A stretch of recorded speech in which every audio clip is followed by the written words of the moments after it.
Hello friends, ഇന്നത്തെ എപ്പിസോഡിൽ ഗോപാലകൃഷ്ണൻ അരികിലേക്ക് എത്തിയ രാഘവൻ നായരെ അതിശയത്തോടെ ഗോപാലകൃഷ്ണൻ സ്വീകരിക്കുന്നു. എന്താ രാഘവൻ നായരെ ഈ വഴിയൊക്കെ എന്ന് ഗോപാലകൃഷ്ണൻ അന്വേഷിച്ചപ്പോ രാഘവൻ നായർ പറഞ്ഞു, അത് ശരി, സത്യത്തിൽ ഈ ചോദ്യം ഞാൻ അങ്ങോട്ടല്ലേ ചോദിക്കേണ്ടത് ഗോപാലകൃഷ്ണ. സത്യത്തിൽ ഈ വീട്ടിൽ നിന്ന് എന്റെ മക്കൾ രണ്ടുപേരും പെൺകുട്ടികളെ വിവാഹം കഴിച്ചുകൊണ്ട് വന്നത്. അപ്പോ ഈ കുടുംബത്തിന്റെ കാര്യങ്ങൾ അന്വേഷിക്കേണ്ടത് ഞങ്ങളുടെ കൂടി കടമയാണല്ലോ എന്ന് ഗോപാലകൃഷ്ണനോട് രാഘവൻ നായർ അന്വേഷിച്ചു.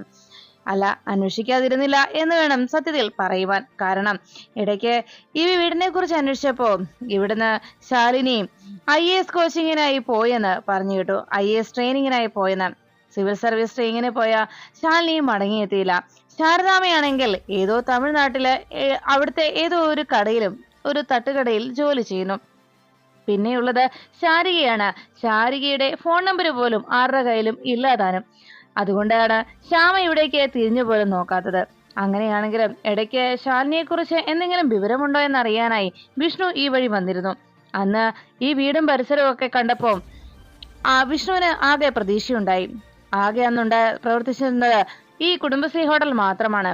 അതാണെങ്കിൽ ആ ശാന്തയെ ഏൽപ്പിച്ചിട്ടാണല്ലോ ശാരദാമ്മ പോയത്. ശാന്തയ്ക്ക് കുറച്ച് പണമൊക്കെ അങ്ങനെ കിട്ടുന്നുണ്ടെന്നാണ് ശാന്ത പറഞ്ഞത്. അന്ന് ശാന്ത വിഷ്ണുവിനോട് പറഞ്ഞിരുന്നു, ഇതുവഴി ആരെങ്കിലും ഒക്കെ വരണമെന്ന്. ഇവിടുത്തെ ചെലവൊക്കെ കഴിഞ്ഞ് മിച്ചം കിട്ടുന്ന പണത്തെക്കുറിച്ച് എന്തെങ്കിലുമൊക്കെ കണക്കും രേഖകളും ഒക്കെ ഉണ്ടാക്കി വെക്കാൻ ശാന്തയ്ക്ക് ഇവിടെ ആരെങ്കിലുമൊക്കെ വന്നാൽ മാത്രമേ സാധിക്കൂ എന്നാണ് പറഞ്ഞത്. അതുകൊണ്ട് തന്നെ ഇവിടെ ഇപ്പോ ആരും അന്വേഷിച്ച് വരാനില്ലാത്തത് കൊണ്ട് ബാക്കി മിച്ചം കിട്ടുന്ന ആ പണം കൊണ്ട് ഈ വീടും പരിസരവും ഒക്കെ വൃത്തിയായി സൂക്ഷിക്കുകയും ഈ വീടൊക്കെ ഒന്ന് വൃത്തിയാക്കി വെക്കുകയും ഒക്കെയാണ് ശാന്ത ചെയ്യുന്നത് എന്നായിരുന്നു വിഷ്ണുവിനോട് ശാന്ത പറഞ്ഞത്. എന്തായാലും ശാന്ത മിടുക്കിയാണ്. എല്ലാം നല്ല വൃത്തിയാക്കി തന്നെ കൊണ്ടു നടക്കുന്നുണ്ടല്ലോ. ഇപ്പോ ഈ വീട്ടിൽ ആൾതാമസമില്ലാത്ത ഒരു വീടാണെന്ന് കണ്ടാൽ പോലും പറയില്ല. അത്ര ഭംഗിയായാണല്ലോ ശാന്ത ഈ വീടും പരിസരമൊക്കെ നോക്കുന്നത്. ശാന്ത മിടുമിടുക്കിയ, അക്കാര്യത്തിൽ ഒന്നും പറയാതിരിക്കാൻ വയ്യ എന്ന് ഗോപാലകൃഷ്ണനോട് രാഘവൻ നായർ അറിയിച്ചു. എല്ലാം കേട്ട ശേഷം ഗോപാലകൃഷ്ണൻ മറുപടി ഒന്നും പറയാതെ അങ്ങനെ നിന്നപ്പോ രാഘവൻ നായർ ചോദിച്ചു, അപ്പോ അതുകൊണ്ടാണ് ഞാനിപ്പോ ഇതുവഴി ഒന്ന് വന്നത്. ഇവിടുത്തെ കാര്യങ്ങളൊക്കെ ഒന്ന് നോക്കാമെന്ന് കരുതി. കാരണം ഇപ്പോ ഇവിടെ ചോദിക്കാനും പറയാനും ആരും ഇല്ലെങ്കിലും അങ്ങനെ അങ്ങ് തള്ളിക്കളയാൻ കഴിയില്ലല്ലോ. എല്ലാത്തിനും ഒരു മുറുക്കം വേണ്ടേ, ഒരു പിടുത്തമൊക്കെ വേണ്ടേ. അതുകൊണ്ടാണ് ഞാൻ ഈ വഴി ഒന്ന് വന്നത്, ഇവിടുത്തെ കാര്യങ്ങളൊക്കെ ഒന്ന് നോക്കാനും. പിന്നെ ഈ ചായക്കടയിൽ നിന്ന് മിച്ചം കിട്ടുന്നത് എന്തെങ്കിലും ഉണ്ടെങ്കിൽ അത് ശാന്തിയുടെ കയ്യിൽ നിന്ന് വാങ്ങിക്കാനും. ഇച്ചിരി ഉള്ളെങ്കിലും അതിന് ഒരു പിടിപ്പ് വേണല്ലോ. ഞാൻ പറഞ്ഞതൊക്കെ ഗോപാലകൃഷ്ണൻ മനസ്സിലാവുന്നുണ്ടല്ലോ അല്ലെ? അല്ല, ഗോപാലകൃഷ്ണൻ ഇപ്പോ ഇതുവഴി വന്നതും ആ ഒരു ഉദ്ദേശത്തോടെ ആയിരിക്കും അല്ലെ ഗോപാലകൃഷ്ണ എന്ന് രാഘവൻ നായർ ഗോപാലകൃഷ്ണനോട് ചോദിക്കുന്നു. ഗോപാലകൃഷ്ണൻ രാഘവൻ നായരുടെ ചോദ്യങ്ങൾ കേട്ട് മറുപടിയൊന്നും പറയാനാകാതെ ആകെ നിന്ന് ഉരുകുന്നത് കണ്ടതോടെ രാഘവൻ നായർ ഗോപാലകൃഷ്ണനോട് സംസാരിച്ചിരിക്കുന്നതിനിടയിൽ പെട്ടെന്ന് വല്ലാതെ ചുമ അനുഭവപ്പെട്ടതുപോലെ ഗോപാലകൃഷ്ണ മുന്നിൽ രാഘവൻ നായർ അഭിനയിച്ചു. വല്ലാത്തൊരു ബുദ്ധിമുട്ട് ഗോപാലകൃഷ്ണ, എനിക്ക് കുടിക്കാൻ അല്പം വെള്ളം കിട്ടിയിരുന്നെങ്കിൽ എന്ന് ഗോപാലകൃഷ്ണനോട് രാഘവൻ നായർ ആവശ്യപ്പെടുന്നു. ഗോപാലകൃഷ്ണൻ ഉടനെ തന്നെ ശാരദയെ എന്ന് അകത്തേക്ക് നോക്കി ഒന്ന് നീട്ടി വിളിച്ചു. അത് കേട്ടതും എന്തോ ഗോപാലേട്ട എന്ന് അകത്തുനിന്ന് ശാരദാമ്മ അന്വേഷിച്ചു. ശാന്തേ, ദാ ഇവിടെ ഒരു വിരുന്നുകാരൻ വന്നിട്ടുണ്ട്, കുടിക്കാൻ എന്തെങ്കിലും എടുക്ക് എന്ന് പറഞ്ഞു. ശരി ഗോപാലേട്ട എന്ന് പറഞ്ഞ ശാരദാമ്മയുടെ മറുപടി കേട്ടതും രാഘവൻ നായർ ഗോപാലകൃഷ്ണനെ നോക്കി. അപ്പോഴേക്കും ഗോപാലകൃഷ്ണൻ പറഞ്ഞു, രാഘവൻ നായർ അകത്തേക്ക് കയറുക എന്ന് പറഞ്ഞ് ഗോപാലകൃഷ്ണൻ രാഘവൻ നായരെ അകത്തേക്ക് ക്ഷണിക്കുന്നു. അവസാനം ഗോപാലകൃഷ്ണന്റെ പിന്നാലെ രാഘവൻ നായരും അകത്തേക്ക് കയറി. അവിടെ സെറ്റിയിൽ വന്നിരിക്കുന്ന ഗോപാലകൃഷ്ണനും രാഘവൻ നായരും ശാരദാമ്മ അവിടേക്ക് ഉടനെ വരുമെന്നുള്ള പ്രതീക്ഷയിൽ നോക്കുമ്പോൾ രാഘവൻ നായർ ശാരദാമ്മയെ കാണാതെയും ശാലിനിയെയും കാണാത്തത് കൊണ്ട് വളരെ സംശയത്തോടെ അകത്തേക്ക് നോക്കി. അത് കണ്ട ഉടനെ ഗോപാലകൃഷ്ണൻ രാഘവൻ നായരോട് പറഞ്ഞു, രാഘവൻ നായർ ഇപ്പോ പറഞ്ഞ കാര്യങ്ങളൊക്കെ ഈ അല്പം പരിഹാസമൊക്കെ ആണെങ്കിലും സത്യത്തിൽ രാഘവൻ നായരുടെ സ്ഥാനത്ത് ഞാനായിരുന്നെങ്കിൽ ഇങ്ങനെയൊന്നും ആയിരുന്നിരിക്കില്ല പ്രതികരിക്കുക, അതാണ് സത്യം എന്ന് രാഘവൻ നായരോട് ഗോപാലകൃഷ്ണൻ അറിയിച്ചു. ഇങ്ങനെയൊരു തമാശ രൂപത്തിലാണെങ്കിലും എന്നെ കളിയാക്കിയല്ലോ, പരിഹസിച്ചല്ലോ, അതിൽ എനിക്ക് യാതൊരു പരിഭവവും വിരോധവും ഒന്നുമില്ല. സത്യത്തിൽ ഗോപാലകൃഷ്ണൻ ആ പഴയ ഗോപാലകൃഷ്ണൻ അല്ല രാഘവൻ നായരെ. രാഘവൻ നായർ പറഞ്ഞ ശരി തന്നെയാണ്. 6 വർഷങ്ങൾക്ക് മുമ്പുണ്ടായിരുന്ന ഗോപാലകൃഷ്ണൻ അല്ല ഇപ്പോ രാഘവൻ നായരുടെ മുന്നിൽ ഇവിടെ നിൽക്കുന്നത്.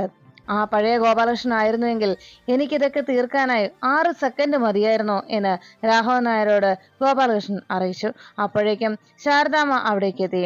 അല്ല ഗോപാലേട്ടാ, കുടിക്കാൻ എന്താ ചായയോ കാപ്പിയോ എന്ന് ചോദിച്ചിങ്ങി വന്ന ശാരദാമ്മ അവിടെ ഇരിക്കുന്ന വിരുന്നുകാരനെ കണ്ടതും ആ ചോദ്യം മുഴുമിപ്പിക്കാനാകാതെ ഞെട്ടലോടെ നിൽക്കുന്നത് കണ്ട് രാഘവൻ നായർ ശാരദാമ്മയോട് പറഞ്ഞു, ശാരദാമ്മേ, ചായയോ കാപ്പിയോ എന്തായാലും കുഴപ്പമില്ല എന്ന് പറഞ്ഞു. രാഘവൻ നായരെ കണ്ടതും ശാരദാമ്മ സംശയത്തോടെ ഗോപാലകൃഷ്ണനെ നോക്കുന്നത് കണ്ട് ഗോപാലകൃഷ്ണൻ പറഞ്ഞു, ശാരദേ, ഞാൻ പറഞ്ഞതല്ല, അല്ലാതെ തന്നെ രാഘവൻ നായർ എല്ലാം മനസ്സിലാക്കി തന്നെ വന്നതാണ്. അത് കേട്ടതും രാഘവൻ നായർ ശാരദാമ്മയെ നോക്കിയിട്ട് പറഞ്ഞു, അതെ ശാരദാമ്മേ, ആണുങ്ങൾക്ക് അങ്ങനെ ഒരു കുഴപ്പമുണ്ട്. രഹസ്യങ്ങൾ അവരുടെ മനസ്സിൽ അങ്ങനെ സൂക്ഷിക്കാൻ കഴിയില്ല. അഥവാ അവർ കള്ളം പറഞ്ഞാലും അത് അവരുടെ മുഖത്ത് പ്രതിഫലിക്കും. എന്നാൽ സ്ത്രീകൾ അങ്ങനെയല്ല. അവർക്ക് എത്ര രഹസ്യവും മറച്ചു പിടിക്കാനുള്ള കഴിവുണ്ട്. അത് എത്ര കാലം വരെ വേണമെങ്കിലും അവരത് മറച്ചു പിടിക്കുകയും ചെയ്യും. സ്ത്രീകൾ രഹസ്യം മറച്ചു പിടിക്കാൻ കഴിയാത്തവരാണെന്നും അവരൊന്നും മനസ്സിൽ അങ്ങനെ മറച്ചു പിടിക്കുകയില്ല എന്നും പറയുന്നത് വെറുതെയാണ് എന്ന് രാഘവൻ നായർ ശാരദാമ്മയോട് പറഞ്ഞു. അത് കേട്ടതും ശാരദാമ്മ ഒന്നും മിണ്ടാതെ അങ്ങനെ നിൽക്കുമ്പോ രാഘവൻ നായർ പറഞ്ഞു, അതെ, ഞാൻ വന്നത് അവളെ ഒന്ന് കാണാനാണ്. ഇനി എന്തെങ്കിലും മറുപടി പറയണമെന്നുണ്ടെങ്കിൽ, എന്തെങ്കിലും ഇതിനൊരു തീരുമാനം എടുക്കണമെങ്കിലും അത് അവൾക്കല്ലേ പറയാൻ കഴിയൂ എന്ന് രാഘവൻ നായർ ശാരദാമ്മയെ നോക്കിയിട്ട് പറഞ്ഞു. അത് കേട്ടതും ഗോപാലകൃഷ്ണനെ ആശങ്കയോടെ ശാരദാമ്മ നോക്കുമ്പോ ശാരദാമ്മയോട് ഗോപാലകൃഷ്ണൻ പറഞ്ഞു, വിളിക്ക് ശാരദേ, അവളെ വിളിക്ക്. അത് കേട്ടതും ശാരദാമ്മ അകത്തേക്ക് നോക്കി മോളെ ശാലിനി എന്ന് ഉറക്കെ വിളിക്കണം. ശാരദാമ്മയുടെ ആ വിളി കേട്ട ശാലിനി എന്താ അമ്മേ എന്ന് മറുപടി അന്വേഷിച്ചതും ശാരദാമ്മ പറഞ്ഞു, എടി മോളെ ഇങ്ങോട്ട് വാ. അപ്പോഴേക്കും രാഘവൻ നായർ ശാരദാമ്മയുടെ വിളി കേട്ട് ശാലിനി മറുവിളി കേൾക്കുന്നത് വളരെ പ്രതീക്ഷയോടെ രാഘവൻ നായർ നോക്കി. മോളിപ്പോൾ തന്നെ വരുമെന്നുള്ള ആ ഒരു ആകാംക്ഷയിൽ രാഘവൻ നായർ അവിടേക്ക് തന്നെ അങ്ങനെ നോക്കിയിരിക്കുമ്പോൾ ശാരദാമ്മ ശാലിനിയെ വിളിച്ചത് കേട്ട് എന്താ അമ്മേ എന്ന് ശാലിനി അന്വേഷിച്ചു. എന്ത് പറയുന്നോർത്ത് ശാരദാമ്മ അരികിൽ നിന്ന ഗോപാലകൃഷ്ണനെ നോക്കിയതും ഗോപാലകൃഷ്ണൻ പറഞ്ഞു, അച്ഛൻ വിളിക്കുന്നെന്ന് പറ. അത് കേട്ടതും ശാരദാമ്മ ശാലിനിയെ വിളിച്ചു പറഞ്ഞു, മോളെ അച്ഛൻ വിളിക്കുന്നു. അത് കേട്ടതോടെ ദാ വരുന്നു അമ്മേ എന്ന് പറഞ്ഞ് റൂമിൽ തുണി മടക്കിക്കൊണ്ടിരുന്ന ശാലിനി ആ തുണി ആ ബെഡിലേക്ക് മടക്കി വെച്ചതിന് ശേഷം ശാലിനി വേഗം പുറത്തേക്ക് ഇറങ്ങിയെത്തി. എന്താ അച്ഛാ വിളിച്ചത് എന്ന് ചോദിച്ച് ശാലിനി ഹാളിലേക്ക് വന്നപ്പോഴാണ് അവിടെ ഇരിക്കുന്ന രാഘവൻ നായരെ ശാലിനി കണ്ടത്. രാഘവൻ നായരെ കണ്ടതും ശാലിനിയും രാഘവൻ നായരും പരസ്പരം ഞെട്ടലോടെ വർഷങ്ങൾക്ക് ശേഷമുള്ള ആ കൂടിക്കാഴ്ചയിൽ അതിശയത്തോടെ പരസ്പരം നോക്കി. രാഘവൻ നായർ അല്പം സന്തോഷത്തോടെ തന്റെ മോളെ ഇത്ര വർഷങ്ങൾക്ക് ശേഷം കണ്ടതിന്റെ ആഹ്ലാദത്തിൽ അങ്ങനെ മൊത്തത്തിലൊന്ന് മകളെ നോക്കി. ശാലിനിയും ഇത് സത്യമാണോ എന്ന് വിശ്വസിക്കാനാകാതെ ആകെ സ്തംഭിച്ചങ്ങനെ നിന്നു. ഉടനെ ഗോപാലകൃഷ്ണൻ ശാലിനിയോട് പറഞ്ഞു, അതെ മോളെ, നിന്നെ വിളിച്ചത് ഞാനല്ല, ഈ അച്ഛനാണ് വിളിച്ചത്. ഉടനെ ശാലിനി ഒന്നും പറയാതെ അങ്ങനെ നിൽക്കുമ്പോൾ രാഘവൻ നായർ പറഞ്ഞു, വിളിച്ചത് വിശ്വസിച്ചൊന്നുമില്ല, നിന്നെ ഒന്ന് കാണണമെന്ന് തോന്നി. അതും നിന്നെ ഇങ്ങനെയൊന്ന് കാണണമെന്ന് തോന്നി. ആ ഒരു ആഗ്രഹം അച്ഛൻ്റെ വലിയൊരു ആഗ്രഹമായിരുന്നു.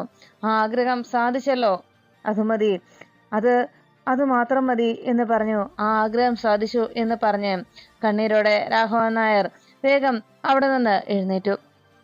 തന്റെ ഊന്നുവടിയിൽ ബലമായി പിടിച്ചുകൊണ്ട് രാഘവൻ നായർ അവിടെ നിന്ന് എഴുന്നേറ്റ് പോകാൻ തുടങ്ങുമ്പോൾ ശാലിനി അരികിലേക്ക് ഓടി വന്ന് രാഘവൻ നായരെ പിടിച്ചു നിർത്തി അച്ഛാ എന്ന് വിളിച്ചുകൊണ്ട്. ആ വിളി കേട്ട് ശാലിനി വിഷമത്തോടെ രാഘവൻ നായരെ നോക്കി നിൽക്കുന്നത് കണ്ട് രാഘവൻ നായർ ശാലിനിയെ നോക്കി ചോദിച്ചു, അപ്പോ നീ മറന്നിട്ടില്ല ഈ അച്ഛനെ അല്ലേ എന്ന് രാഘവൻ നായർ അന്വേഷിച്ചതും ശാലിനി വേഗം രാഘവൻ നായരുടെ കാല് പിടിച്ച് പൊട്ടിക്കരഞ്ഞു. അച്ഛാ, അച്ഛൻ എന്നോട് ക്ഷമിക്കണം, എന്നോട് പൊറുക്കണം. ക്ഷമിച്ചു എന്നൊരു വാക്ക് പറയാതെ അച്ഛനെ ഞാൻ പോകാൻ അനുവദിക്കില്ല എന്ന് ശാലിനി പറയുമ്പോൾ രാഘവൻ നായർ ഒന്നും മിണ്ടാതെ അല്പനേരം നിന്നു. അതിനുശേഷം ശാലിനിയോട് പറഞ്ഞു, എഴുന്നേക്കാനാ പറഞ്ഞത് എന്ന് പറഞ്ഞ് ശാലിനിയോട് രാഘവൻ നായർ തന്റെ കാലിൽ പിടിച്ച് കരയുന്നത് കണ്ട് എഴുന്നേക്കാൻ നിർബന്ധിച്ചു. ശാലിനി പതുക്കെ എഴുന്നേറ്റതും രാഘവൻ നായർ ശാലിനിയെ നോക്കി.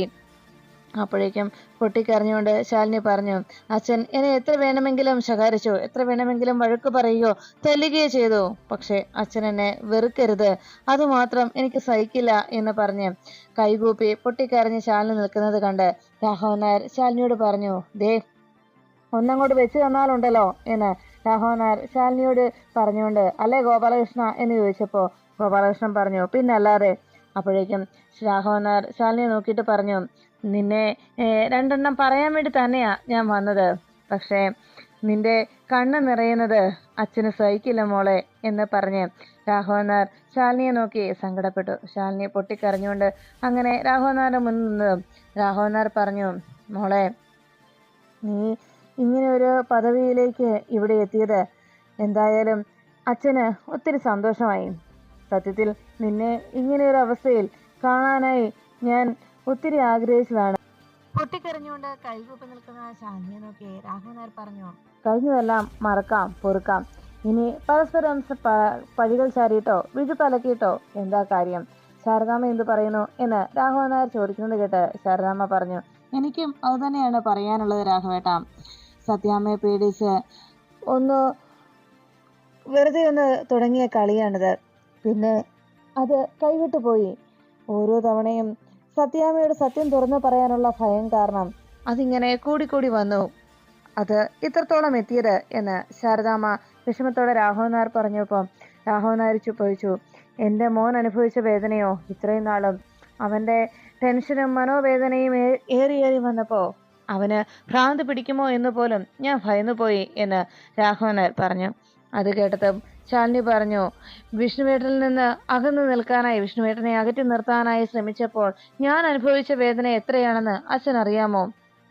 അന്ന് ഹോട്ടലില് ആ ഫംഗ്ഷനിടയിൽ വെച്ച് വിഷ്ണുവേട്ടന്റെ കണ്ണിൽ പെടാതെ വിഷ്ണുവേട്ടനിൽ നിന്ന് ഓടി രക്ഷപ്പെടാൻ ഞാൻ ശ്രമിച്ചപ്പോൾ ഉണ്ടായ നീറ്റൽ, അതിനുശേഷം വിഷ്ണുവേട്ടൻ കളക്ട്രേറ്റിൽ എന്നെ അന്വേഷിച്ചു വന്നപ്പോൾ വിഷ്ണുവേട്ടന് മുഖം കൊടുക്കാതെ ഞാൻ മറിഞ്ഞു നിന്നപ്പോഴുണ്ടായ എൻ്റെ സങ്കടം, പിന്നീട് ഞാൻ ഇവിടെ ഉണ്ട് എന്നറിഞ്ഞ് എന്നെ കാണാനായി ഇവിടേക്ക് ഓടിയെത്തിയപ്പോൾ വിഷ്ണുവേട്ടനെ കാണാതെ ഞാൻ ഇവിടെ ഒളിച്ചിരുന്നപ്പോഴുണ്ടായ എൻ്റെ മനോവേദന, അത് എത്രത്തോളമാണെന്ന് എനിക്ക് പറയാൻ കഴിയുന്നില്ല അച്ഛാ. ഒരു മനുഷ്യന്റെ പ്രാണവായുവാണ് അവന്റെ ജീവൻ നിലനിർത്തുന്നത്. അതുപോലെ തന്നെ വിഷ്ണുവേട്ടൻ എനിക്ക് എൻ്റെ പ്രാണനാണ് അച്ഛാ, എൻ്റെ പ്രാണവായു. ആ പ്രാണവായു ഇല്ലാതെയാണ് ഞാൻ ഇത്രയും നാളും ജീവിച്ചത്. ഒരു സ്വർഗമുണ്ട് എൻ്റെ മുന്നിൽ. ഞാൻ ഒരു വാക്ക് പറഞ്ഞാൽ ഒരു സ്വർഗമാണ് എനിക്കുണ്ടാവാൻ പോകുന്നത്. എന്നാൽ ആ സ്വർഗം വേണ്ടെന്ന് വെച്ച മരമണ്ടിയാണ് ഞാൻ എന്നിട്ട് ഈ നരകത്തിൽ കിടന്ന് നീറി പുകയുകയാണ് എന്ന് പറഞ്ഞ് ശാലിനി പൊട്ടിക്കരയുന്നത് കണ്ട് രാഘവൻ നായർ ശാലിനിയെ സമാധാനപ്പെടുത്തി. ഇനി മോളെ, നീ ഇങ്ങനെ സങ്കടപ്പെടാതെ എന്ന് പറഞ്ഞ് ശാലിനിയെ രാഘവൻ നായർ സമാധാനപ്പെടുത്തുമ്പോൾ അരികിലേക്ക് ശാരദാമ്മ എത്തി. ഇനി മോളെ, നീ വിഷമിക്കാതെ എന്ന് പറഞ്ഞ് ശാലിനിയെ രാഘവൻ നായരുടെ മുന്നിൽ നിന്ന് കരയുമ്പോൾ ശാരദാമ്മ ആശ്വസിപ്പിക്കുമ്പോൾ, എൻ്റെ വിഷ്ണുവേട്ടൻ എൻ്റെ പ്രാണവായുവാണ് അച്ഛാ. ആ പ്രാണവായു ഇല്ലാതെയാണ് ഞാൻ ഇങ്ങനെ ജീവിക്കുന്നതെന്ന് അച്ഛൻ അറിയുമോ എന്ന് ശാലിനി ചോദിച്ച് കരയുന്നത് കണ്ട് രാഘവൻ നായരെ നോക്കി ശാരദാമ്മ പറഞ്ഞു, കണ്ടില്ലേ, വലിയ കളക്ടറൊക്കെയാ, പക്ഷേ ഒരു പൊട്ടി പെണ്ണ് തന്നെയാ ഇവളിപ്പോഴും. കണ്ടില്ലേ രാഘവേട്ട, ഇവള് കിടന്ന് കരയുന്നത്. ഇങ്ങനെ ഒരു പൊട്ടി പെണ്ണ് എന്ന് പറഞ്ഞ് ഓരോ മണ്ടത്തരങ്ങൾ ഓരോ തവണയും കാണിച്ചു കൂട്ടുകയാണ് എന്ന് പറഞ്ഞ് രാഘവൻ നായരുടെ മുന്നിൽ ശാലിനിയെ ഒരു മരമണ്ടിയാണ് എന്ന് പറഞ്ഞ് ശാരദാമ്മ രാഘവൻ നായരുടെ മുന്നിൽ ശാലിനിയെ സമാധാനപ്പെടുത്തുമ്പോൾ രാഘവൻ നായർ പറഞ്ഞു, എല്ലാം ശരിയാകും, മോള് സങ്കടപ്പെടാതെ എന്ന് പറയുമ്പോൾ ശാരദാമ്മ ചോദിച്ചു, രാഘവേട്ട, നാളെ വിഷ്ണുവിന്റെ നിശ്ചയമാണെന്ന് പറഞ്ഞല്ലോ എന്ന് ചോദിച്ചപ്പോൾ രാഘവൻ നായർ ചോദിച്ചു, ശാരദാമ്മേ, നിശ്ചയോ ഒന്ന് പോകാൻ പറ ശാരദാമ്മേ. വിഷ്ണുവിനും അവിടെയുള്ള മറ്റാർക്കും ഇഷ്ടമില്ലാതെ പെണ്ണിന്റെ വീട്ടുകാർക്കും സത്യഭാമയ്ക്കും മാത്രമായി അങ്ങനെ ഒരു വിവാഹ നിശ്ചയം നടത്താൻ കഴിയുമോ? എനിക്ക് ഒരു കാര്യത്തിൽ മാത്രം ഒരു തീരുമാനം അറിയണമായിരുന്നു. ഇവളെ ഒരു നോക്ക് എനിക്ക് കാണണമായിരുന്നു. ഇവളുടെ ഒരു വാക്ക് എനിക്ക് കേൾക്കണമായിരുന്നു. ഇവൾ സത്യഭാമയുടെ വീട്ടിലേക്ക് അവിടെ വന്ന് നിന്ന് വിവാഹ നിശ്ചയം നടക്കുമ്പോ ആ പെണ്ണിന്റെ മുന്നിലേക്ക് വന്ന് വിഷ്ണുവിന്റെ താലി കഴുത്തിലിട്ട് അവന്റെ ഭാര്യയായ എന്റെ പൊന്നുമോൾ അവിടേക്ക് വന്നു നിന്ന് നീ ആരാടി എന്ന് ചോദിച്ചാൽ അതോടെ തീരും ഈ ആലോചനയും ഈ ബഹളവുമെല്ലാം. അതോടെ തീരാനുള്ളതേ ഉള്ളൂ. സ്വന്തം ഭാര്യ വന്നാണ് അവിടെ വന്ന് നിൽക്കുന്നത്. പിന്നെ ആർക്കും വിഷ്ണുവിനെ തടഞ്ഞു നിർത്താനാവില്ല എന്ന് രാഘവൻ നായർ ശാലിനിയെ നോക്കി പറഞ്ഞു. എടി മോളെ, നീ വരില്ലേ? നിനക്ക് വരാൻ പറ്റില്ലേ? നീ വരണം. ജില്ലാ കളക്ടർ എന്നുള്ള സർവ്വ പ്രൗഢിയോടും കൂടി നീ അവിടെ വന്നിറങ്ങണം എന്ന് ശാലിനിയോട് രാഘവൻ നായർ പറഞ്ഞു. അത് കേട്ടു നിന്ന ശാലിനി രാഘവൻ നായരെ നോക്കിക്കൊണ്ട് പറഞ്ഞു, ഞാൻ വരാം. അത് കേട്ടതും ശാലിനിയുടെ ആ വാക്ക് കേട്ട രാഘവൻ നായർ സന്തോഷപൂർവ്വം ശാലിനിയോട് പറഞ്ഞു, മതി മോളെ, നിന്റെ ഈ ഒരു വാക്ക് മാത്രം മതി. ബാക്കിയെല്ലാം ഞങ്ങൾ നോക്കിക്കോളാം. ബാക്കിയൊക്കെ ഈ കാരണവന്മാരുണ്ട്. ഇനി ഈ കാരണവന്മാരെ തന്നെ നോക്കിക്കോളും ഇനിയുള്ള കാര്യങ്ങളൊക്കെ എന്ന് രാഘവൻ നായർ ശാലിനിയോട് പറഞ്ഞു. അപ്പോഴേക്കും ശാരദാമ്മ പറഞ്ഞു, എന്നാ രാഘവേട്ടന് ഞാൻ കുടിക്കാൻ എന്തെങ്കിലും എടുത്തോണ്ട് വരാം എന്ന് പറഞ്ഞതും രാഘവൻ നായർ പറഞ്ഞു, എന്നാ എനിക്ക് കുറച്ചു നേരം ഇവിടെ വന്നിരിക്കണം എന്ന് പറഞ്ഞ് രാഘവൻ നായരെ പതിയെ ശാലിനി ആ സെറ്റിയിലേക്ക് പിടിച്ചിരുത്തി. അപ്പോഴേക്കും ശാലിനിയും അവിടെ ഇരിക്കുമ്പോൾ രാഘവൻ നായർ പറഞ്ഞു, പക്ഷേ എനിക്ക് ചായ ഇട്ടുകൊണ്ട് വരേണ്ടതേ ഈ ഇരിക്കുന്ന എൻ്റെ മോള് തന്നെയാ. കാരണം വലിയ കളക്ടറൊക്കെ ആയൊക്കെ കാണും, പക്ഷേ ഈ രാഘവൻ നായരുടെ മരുമോളാകാനുള്ള യോഗ്യതയുണ്ടോ എന്ന് ഈ ഒരു ചായ ഇട്ടുകൊണ്ട് വരുമ്പം വേണം എനിക്കറിയാൻ. അതുകൊണ്ട് ചായ ഇടുന്നത് സൂക്ഷിച്ചൊക്കെ വേണം. ഈ രാഘവൻ നായരുടെ മരുമോളാകാനുള്ള യോഗ്യത ഇപ്പോഴും ഉണ്ടോ എന്ന് എനിക്കൊന്ന് അറിയണല്ലോ എന്ന് രാഘവൻ നായർ പറയുമ്പോൾ അത് കേട്ട് ചിരിച്ചുകൊണ്ട് ശാലിനി രാഘവൻ നായരെ നോക്കി. രാഘവൻ നായർ പൊട്ടിച്ചിരിച്ചുകൊണ്ട് അങ്ങനെ ഇരിക്കുമ്പോൾ ശാലിനിയെ നോക്കി ശാരദാമ്മ പറഞ്ഞു, ചെന്നിട്ടുകൊണ്ട് വാടി മോളെ. അത് കേട്ടതും ശാലിനി സന്തോഷത്തോടെ അകത്തേക്ക് പോകുമ്പോൾ രാഘവൻ നായർ ശാരദാമ്മയോട് പറഞ്ഞു, പാവം കുട്ടി, പാവം, തനിയെ നീറി എത്ര വേദന സഹിച്ചു എൻ്റെ മോള് എന്ന് രാഘവൻ നായർ സങ്കടത്തോടെ ശാലിനിയുടെ ജീവിതത്തെക്കുറിച്ച് ആലോചിച്ചു. രാഘവൻ നായരും ശാരദാമ്മയും വലിയൊരു പ്രശ്നത്തിന് പരിഹാരമായ സമാധാനത്തിൽ നോക്കി രാഘവൻ നായരെ നോക്കി നിൽക്കുമ്പോൾ ശാലിനി നേരെ പൂജാമുറിയിലേക്ക് എത്തി.